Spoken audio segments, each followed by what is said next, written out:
Hi, my name is Adam Stanley from the 3D Measurement Company, and this is our first ever 5-Minute Friday.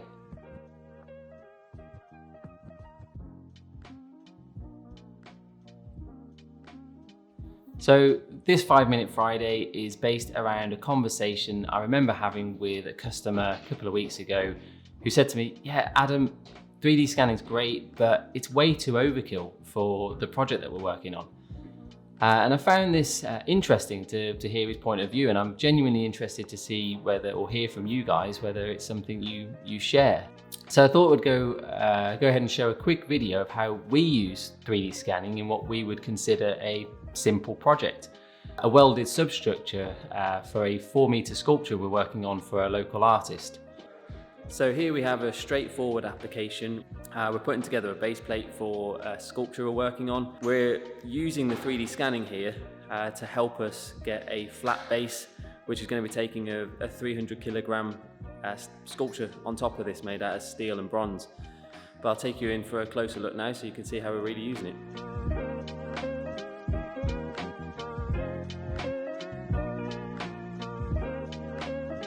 So here we have Neil, who's completed a photogrammetry on this fixture base just here. He's used that then to create an accurate scan, which we've aligned to our CAD model.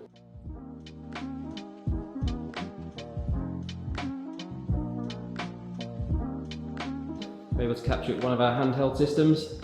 Flexibility allows us to get around the part really quite easily and check the data, how it's been collected on the fly whilst it's being rendered on the screen.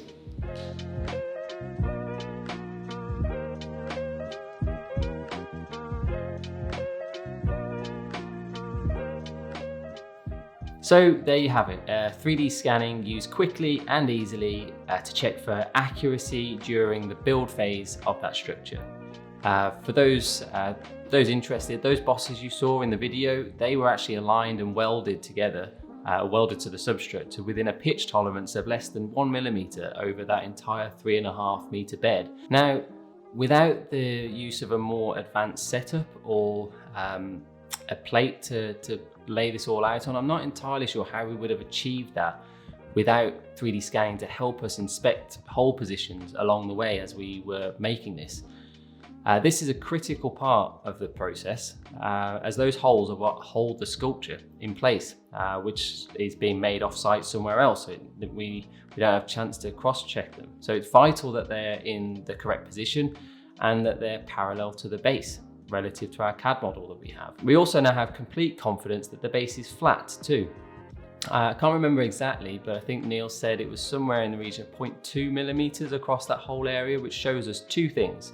Firstly, that the guys did a great job with setup, and secondly, that 3D scanning helped them achieve that by accurately showing them where they needed to shim the base and to adjust the height. In theory, this could really have been anything. Instead of a substructure, this could have been a chassis for a car, a finished tool assembly. It could have been a plastic injection mold tool as well. Almost anything really, because 3D scanning does lend itself to a lot of different applications. My job in this video was to show you guys within 5 minutes how 3D scanning is not as overkill as you might think for these kinds of projects, and that it does have a place in simple and complex applications. If you do have something that's a little bit more detailed, a little bit more complex, and you want to know if 3D scanning can help and where, let me know. I'd love to discuss the application with you and see if it's something that we can help you with or advise on. Thanks for watching, and I hope to see you at the next video. Also, please feel free to leave any comments or feedback as we're trying to grow this platform. So it'd be great to hear from you guys to see whether this is something that has been interesting to you. But yeah, thank you for watching. Look forward to seeing you on the next video. Thanks.